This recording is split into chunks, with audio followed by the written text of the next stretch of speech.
Hi, this is Nolan from Bench-Mark, and in today's video I'm going to be showing you how to use the Traverse tool in MicroSurvey's FieldGenius to make a new point. So before I started filming this video, I laid out 3 points that you can see here on my map screen, and what I'm going to want to do to get to my Traverse tool is I'm going to want to head to the bottom left corner and select the plumb bob icon, and in the resulting menu I want to choose Calculations and then Traverse/Intersection. This is going to bring up my Traverse tool menu here. And what I'm going to want to do is I'm going to want to choose a starting point that all my traversals are going to be anchored to. So in this case, I'm just going to click the point box and choose point 2. And now I have to determine a direction and distance that I want to make my new point on from point 2. So there's multiple different ways that I can choose a direction and distance. So if I'm working on my direction, I can do this in a couple of different ways. I can enter something like northeast 45.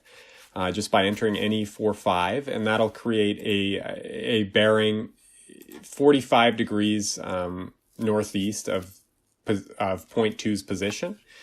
Or I could enter something like, if I'm working in quadrant bearings, I could enter that. And then the other option I have is if I double click the box here, you'll see that I have an option to use the inverse tool. And if I click that, I can choose 2 points. So let's say I want to go from 2 to 1 here.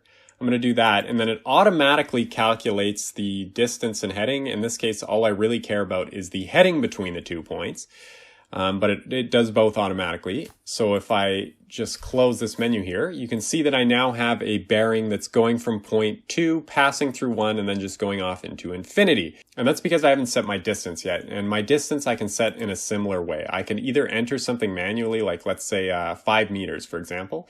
You can see that my arrow now goes to a definitive point at that angle and distance from point 2.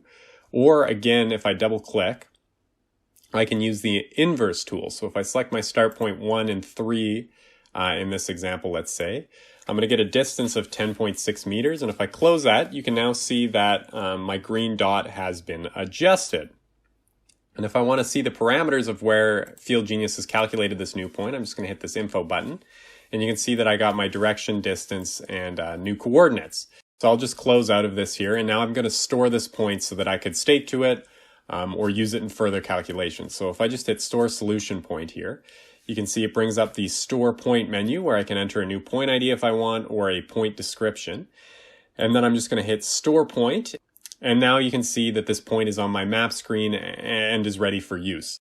And that's all for today's video. If you have any questions about anything you've seen in today's video or any of our other videos, please give us a call at 1-888-286-3204 or check out our website at Bench-Mark.ca.